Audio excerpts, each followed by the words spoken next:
नमस्ते दोस्तों, आपका आपके अपने चैनल स्वर्णिम फैक्ट्स पर हार्दिक अभिनंदन है। यहाँ पर हम आपको देवी देवताओं से जुड़ी रोचक कहानियाँ सुनाते हैं।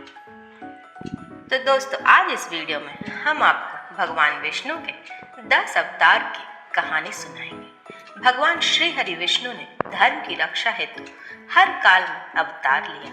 वैसे तो भगवान विष्णु के अनेक अवतार हुए हैं, लेकिन उनमें 10 अवतार ऐसे हैं जो प्रमुख रूप से स्थान पाते हैं। यहाँ पर इस वीडियो में प्रस्तुत है भगवान श्री हरि विष्णु के 10 अवतार यानी दशावतार की पौराणिक एवं प्रामाणिक कथाएं। पहला अवतार मत्स्य अवतार। पुराणों के अनुसार भगवान विष्णु ने सृष्टि को प्रलय से बचाने के लिए मत्स्य अवतार लिया था। इसकी कथा इस प्रकार है।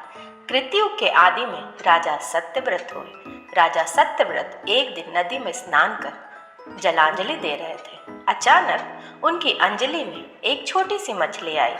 उन्होंने देखा तो सोचा वापस सागर में डाल दो, लेकिन उस मछली ने बोला, आप मुझे सागर में मत डालिए, अन्यथा बड़ी मछलियां मुझे खा जाएंगी। तब राजा सत्यव्रत ने मछली को अपने कमंडल में रख लिया। मछली और बड़ी हो गई तो राजा ने उसे अपने सरोवर में रखा। तब देखते ही देखते मछली और बड़ी हो गई। राजा को समझ आ गया कि यह कोई साधारण जीव नहीं है। राजा ने मछली से वास्तविक स्वरूप में आने की प्रार्थना की। राजा की प्रार्थना से साक्षात 4 भुजाधारी भगवान विष्णु प्रकट हो गए और उन्होंने कहा कि ये मेरा मत्स्य अवतार है। भगवान ने सत्यव्रत से कहा, सुनो राजा सत्यव्रत, आज से 7 दिन बाद प्रलय होगी। तब मेरी प्रेरणा से एक विशाल नाव तुम्हारे पास आएगी। तुम सप्त ऋषियों, औषधियों, बीजों व प्राणियों के सूक्ष्म शरीर को लेकर उसमें बैठ जाना। तब तुम्हारी नाव डगमगाने लगेगी। तब मैं मत्स्य के रूप में तुम्हारे पास आऊंगा। उस समय तुम बासुकी नाग के द्वारा उस नाव को मेरे सिंग से बांध देना। उस समय प्रश्न पूछने पर मैं तुम्हें उत्तर दूंगा, जिससे मेरी महिमा जो पर ब्रह्मा नाम से विख्यात है तुम्हारे हृदय में प्रकट हो जाएगी। तब समय आने पर मत्स्य रूपधारी भगवान विष्णु ने राजा सत्यव्रत को तत्व ज्ञान का उपदेश दिया, जो मत्स्य पुराण नाम से प्रसिद्ध हुआ। दूसरा अवतार कूर्म अवतार। धर्म ग्रंथों के अनुसार भगवान विष्णु ने कूर्म अर्थात कछुए का अवतार लेकर समुद्र मंथन में सहायता की थी। भगवान विष्णु के कूर्म अवतार को कश्यप अवतार भी कहते हैं। इसकी कथा इस प्रकार है।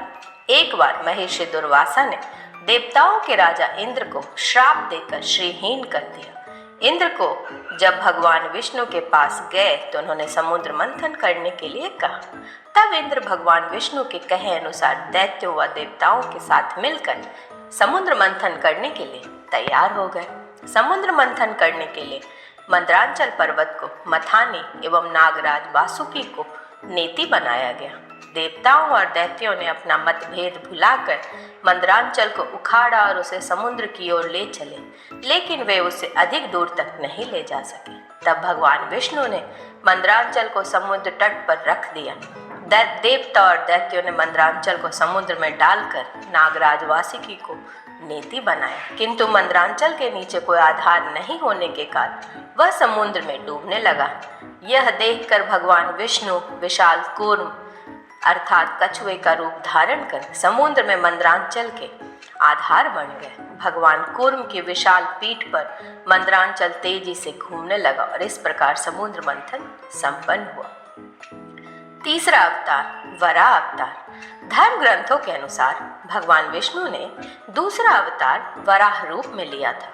वराह अवतार से जुड़ी कथा इस प्रकार है।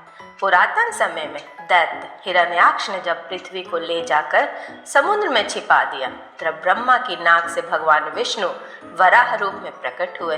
भगवान विष्णु के इस रूप को देखकर सभी देवी देवताओं व ऋषि मुनियों ने उनकी स्तुति की। सबके आग्रह पर भगवान वराह ने पृथ्वी को ढूंढना प्रारंभ किया। अपनी थूथनी की सहायता से उन्होंने पृथ्वी का पता लगा लिया। ये ललकारा, दोनों में भीषण युद्ध हुआ। अंत में भगवान वराह ने हिरण्याक्ष का वध कर दिया। इसके बाद भगवान वराह ने अपने खुरों से जल को स्तंभित कर उस पर पृथ्वी को स्थापित कर दिया। दोस्तों, अगर वीडियो पसंद आ रहा है तो इसको लाइक करें और अगर आप मेरे चैनल पर नए हैं तो इसको ज़रूर सब्सक्राइब करें और बेल आइकन को भी प्रेस करें ताकि मेरे आने वाले वीडियोस के सारे नोटिफिकेशन आप तक पहुंच सकें। चौथा अवतार भगवान नृसिंह अवतार।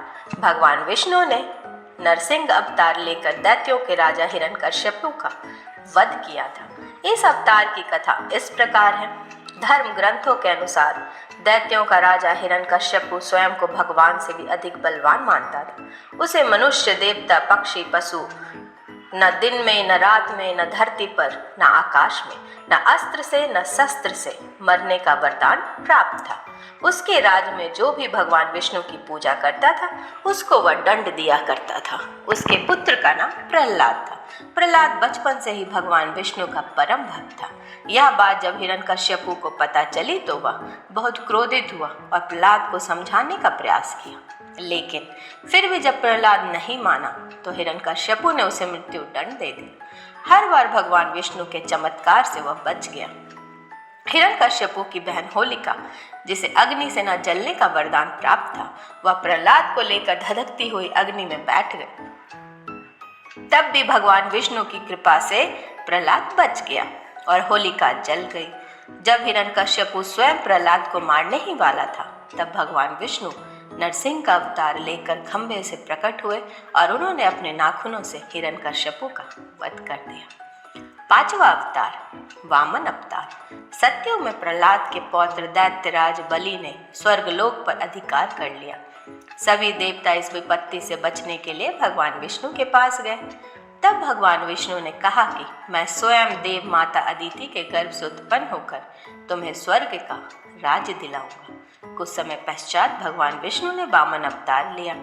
एक बार जब बलि महान यज्ञ कर रहा था तब भगवान वामन बलि की यज्ञशाला में गए और राजा बलि से 3 बग धरती दान में मांगे। राजा बलि के गुरु शुक्राचार्य भगवान की लीला समझ गए और उन्होंने बलि को दान देने से मना कर दिया, लेकिन बलि ने फिर भी भगवान वामन को 3 पग धरती दान देने का संकल्प ले लिया। भगवान वामन के विशाल रूप धारण कर एक पग में धरती, दूसरे पग में स्वर्गलोक नाप लिया। जब तीसरा पग रखने के लिए कोई स्थान नहीं बचा तो बलि ने भगवान वामन को अपने सिर पर पग रखने को कहा। बलि के सिर पर पग रखने से वह सुतल लोक पहुंच गया। बलि की दानवीरता देखकर भगवान ने उसे सुतल लोक का स्वामी ही बना दिया। इस तरह भगवान वामन ने देवताओं की सहायता कर उन्हें स्वर्ग पुनः लौटाया। दोस्तों, आशा करती हूँ कि आपको ये वीडियो पसंद आया होगा। दोस्तों, इस वीडियो में हम आपको भगवान विष्णु के 5 अवतारों का वर्णन ही दे पाए। अगले वीडियो में हम आपको बाकी बचे हुए 5 अवतारों का वर्णन देंगे। तो अगर आपको वीडियो पसंद आया तो इसे लाइक करें और ज़्यादा से ज़्यादा शेयर करें ताकि हम लोगों में सनातन धर्म के प्रति रुचि को बढ़ा सकें। तो दोस्तों, हंसिए, खेलिए, खुश रहिए, जिंदगी का मजा लेते रहिए। फिर मिलते हैं ऐसे ही रोचक जानकारियों के साथ। आपका दिन शुभ हो। धन्यवाद।